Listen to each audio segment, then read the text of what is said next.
What's up, 4th and 5th grade? It's Miss Anna, and I'm hanging out at my favorite place on campus, and it is the Big Tent. Yeah! If you are brand new to this building, let's show you around. This is our meeting area in here. This is what we do. We hang out and play games at the very beginning of our service. And then we walk through these very cool orange doors into our worship area, and it's very colorfully decorated, and there's the stage we get to learn about Jesus through and from, and that is our whole room. We have small group in this room as well, so it's super awesome up in here. So let's get started this morning with some worship. Here we go, y'all. In my wrestling and in my doubts, in my failures, you won't walk out. Your great love will lead me through. You are the peace in my troubled sea. Whoa, you are the peace in my troubled sea. In the silence, you won't let go. In the questions, your truth will hold. Your great love will lead me through. You are the peace in my troubled sea. Whoa, you are the peace in my troubled sea. My lighthouse, shining in the darkness, I will follow you. Oh, my lighthouse, I will trust the promise. You will carry me safe to shore. Safe to shore. Safe to shore. Safe to shore. I won't fear what tomorrow brings. With each morning I'll rise and sing. My God's love will lead me through. You are the peace in my troubled sea. Whoa, you are the peace in my troubled sea. Oh, you are my light, my lighthouse, shining in the darkness. I will follow you. Oh, my lighthouse, I will trust the promise. You will carry me safe to shore. Safe to shore. Safe to shore. Safe to shore. Fire before us, you're the brightest. You will lead us through the storms. Fire before us, you're the brightest. You will lead us through the storms. Hey! Fire before us, you're the brightest. You will lead us through the storms. Fire before us, you're the brightest. You will lead us through the storms. My lighthouse, shining in the darkness, I will follow you. Oh, my lighthouse, I will trust the promise. You will carry me safe to shore. Safe to shore. Safe to shore. Safe to shore. Great job this morning worshiping. Awesome job. I'm super proud of you guys. Well, what is next is that we are going to watch a video about something called a gospel presentation. And that means we're going to talk about Jesus. We're going to talk about who he is to us and how he cares about us and how he loves us, okay? So let's watch this video, and then I'll tell you a little bit more about why I showed you that video. Why did Jesus have to die? You know, that's a question that we all ask at some point, and I want to explain it in a way that might make sense with a visual. You see, Jesus came to take the punishment of our sin, the sin that you have done, or would ever do. That's what he came to do. And see, you here look pretty good. I mean, come on, you look nice and clean, just the way you were meant to be. Oh, I could drink you up. But we've all done stuff that we shouldn't do. We've all sinned in different ways. And the problem is when we sin and we bring sin into our lives, it changes us. It changes who we are, and suddenly there's elements in us that weren't meant to be there. Maybe it's bad attitudes, or you yelled at your parents, or you lied to a friend, or you cheated on a test, or you hurt someone, or you hurt yourself. Whatever it might be, it's not the way you were meant to be. And God saw this, and he didn't want it to be this way. He said, this was not how I intended you to be. So God had a perfect rescue plan. And that rescue plan was Jesus. Now, Jesus was perfect. He came and he lived a perfect life. He was without sin. So the question was, what would happen if Jesus took the sin of the whole world, all of the sin, and put it in himself? And so he went to the cross and he took our sin. And Jesus took all that sin and put it in himself. But that's the thing, is Jesus took our sin to the grave, but then he left it there. He left that sin in the grave, and he came back with new life for all of us. And he was still perfect and pure and blameless and everything that we needed. And so you, with all of our sin and with all that's inside of us, you have the ability to say yes to Jesus, because we don't need sin anymore. Sin has been defeated by the power of the cross and what Jesus did and the power of his resurrection. And so when you say yes to Jesus and you ask him to fill you with his power,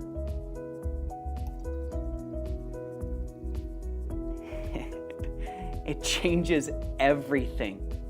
Jesus brings freedom. You couldn't have taken this out on your own. You could not remove the sin from yourself. Only Jesus could do that, because he died and rose again to defeat the power of sin and bring us true freedom. And that's why Jesus had to die. Nice job. That video is very cool. It gives us some information about Jesus and how cool he is and how awesome his story is and how he came to spend time with us and to be with us. Wonderful. So I told you that because if you've asked Jesus to be in your heart, if you believe in Jesus and you accept Jesus into your heart, then we want you to get baptized. We are having baptism this October 3rd and 4th. So you can sign up for a time slot, have your mom and your dad, your friends and your family come and cheer you on, and I can be there too. It's gonna be super awesome. And I hope you sign up. If you've accepted Jesus, I want you to sign up for baptism and celebrate being a believer in Jesus. How awesome is that? All right, y'all, it is game time up in here, and we are gonna play a game called Name That Game. This game is full of other games. It makes sense, right? Well, I love to play games with my friends, so I'm gonna show you a picture of a game that's here in the big tent, and I want you to try and figure out the name of that game as fast as you can, okay? Does that make sense? Let's do it.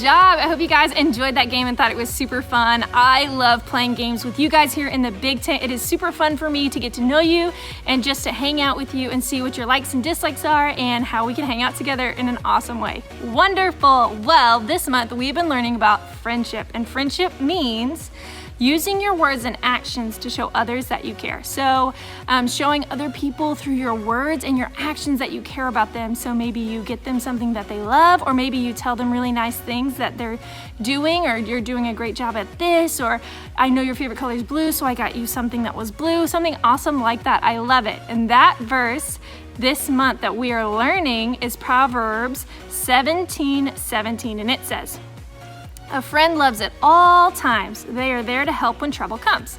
So we have friends that help us when we are struggling with something or something's really hard. Other people are really awesome to have to help us get through those things. Well, we have an episode this morning of the So-and-So Show with John, Kellen, and my friend Brandon, and we are learning about some other friends, Elijah and Elisha. So let's see how this story goes. Bud, D's, buddies, chums, goes, amigos, pals, pals, frothy, No, listen. fructose, fructose, ontogenesis, frontogenesis. Why aren't you saying that? Sorry. I'm with you this time. Okay, right. Mashed pate. toes,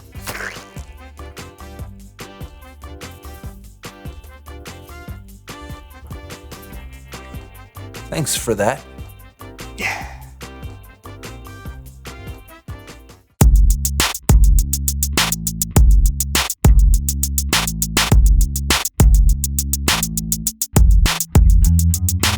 Hey, welcome to the So-and-So Show. I'm John, he's Brandon, and we're friends. That's correct. We know each other so well, we can finish each other's Soup. Taco soup. That is true. We both do like taco soup. You know what they say, friends are friends for... For as long as the money's rolling in. Some people do say that, but not us. Never. No, we're as close as two peas in a pod. Poncherello. Poncherello, that's 1970s motorcycle cop show of chips. Yeah, we know each other so well. Hey, can you guess what I'm going to say next? Of course! Please welcome someone who knows stuff! All right! Woo!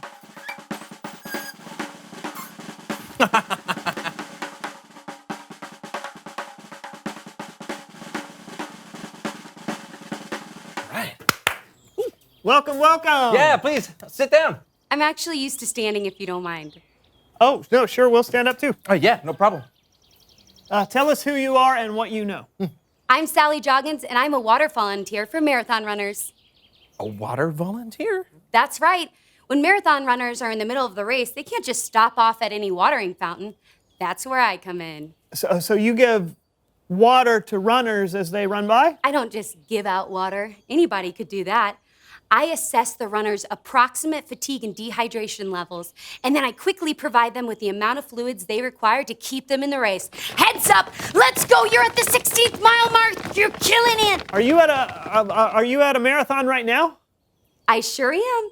Oh, cool. How many races have you volunteered for? I volunteered for 278 marathons, half marathons, triathlons, and fun runs all over the US, the UK, and twice in Canada. Wow, Look that alive. sounds like... You've got this. You're making great time. Let's go. Go, go, go. I love how you're trying to motivate the runners as they go by. Is that something that you always do? Absolutely. You know, after you run so many miles, your body starts to tell you, I don't want to run anymore. Give up, it says. Go take a nap. Oh, I've heard that voice. Right. So I'm over here trying to be the voice that says, you can do this. Keep going. I'm encouraging them. Well, that's pretty... Heads up. Let's go. Yes, you've got this. Come on. You're almost there. Keep going. Help me out. Oh, go. You can do it. Yeah, run! Put the bottom of your feet on the ground repeatedly. Run! Yeah. That's great. All right. Well, thank you so much for coming on to the show, Sally. I feel more encouraged just having you here. Yeah, I mean, I'm not sure we can keep going without you. Hey, don't you quit on me. You get out there, do the show, and finish strong. Do you hear me? I hear you. You've got this. You're the best person for the job. I am. Oh, I am amazing. This is amazing. This is the best water I've ever had. Only the best for the best. Thanks. Now you get out there and you keep encouraging people right now. I always do. Go, keep going. You're the best. Go, go, go. You're the best, Brandon. I know you are. I know. It's Bible story time with Kellen.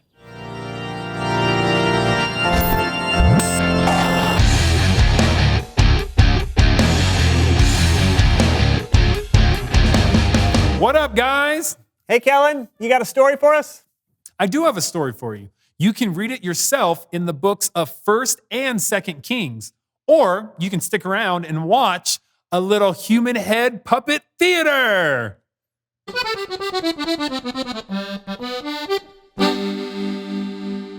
Around 3,000 years ago, God chose a man named Elijah to be one of his prophets. Hello! I am Elijah. I am a prophet of God. He reveals himself to me and relates what he requires. Elijah was waiting on the mountain when God revealed. God spoke to Elijah. Elijah, Lord, go to the desert of Damascus. Anoint Elisha as the next prophet after you, Lord, why are you whispering? because I want you to listen. Oh, that makes sense. Go. So Elijah left the mountain like God told him to, and he found the man that would one day take his place, Elisha. Okay, these names are going to get confusing. Do these help? They do. Thanks. While Elisha was out plowing in the field, Elijah went up and threw his coat around him, a symbol that Elisha had been chosen as the next prophet. Elisha! Oh, what? Here you are. Dude, what does this mean? You will one day take my place as prophet of God. Oh, far out. No. Right here. Righteous. Yes. I will follow you. Good. Let's go. So Elisha became Elijah's servant. And for many years, Elisha followed Elijah everywhere. But then the time came for God to do something very special with Elijah. Elijah was going somewhere that Elisha couldn't follow. Elisha, Oh, stay here. The Lord wants me to go to Bethel. just as sure as you and the Lord are alive, I'm gonna stay right by your side. Dude, I rhymed! So they went down to Bethel. In Bethel, some prophets asked Elisha if he knew that God was taking Elijah to heaven that day. Yeah, I know. Be quiet. Elisha, Oh, stay here. The Lord wants me to go to Jericho. Jericho's the place where God's sending you. But sure as you're born, I'm going there too. Ah, dude, I rhymed again. Ah, what? So they went to Jericho. In Jericho, some more prophets asked Elisha if he was aware that God was taking Elijah to heaven that day. I know. What does everyone keep bringing it up? Elisha, Oh, stay here. The Lord wants me to go to the Jordan River. if I've told you once, I've told you 3 times. If you're going someplace, I'm going to go there also. I couldn't think of a rhyme. So they walked to the Jordan River. A group of 50 prophets followed them to the river and stopped nearby to watch what happened next. Whoa! What are we supposed to do now? Swim? Just watch and be amazed.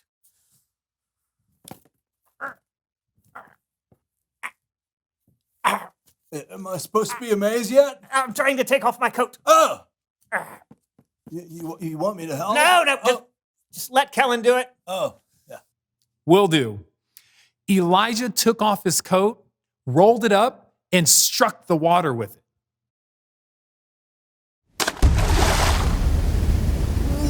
Whoa!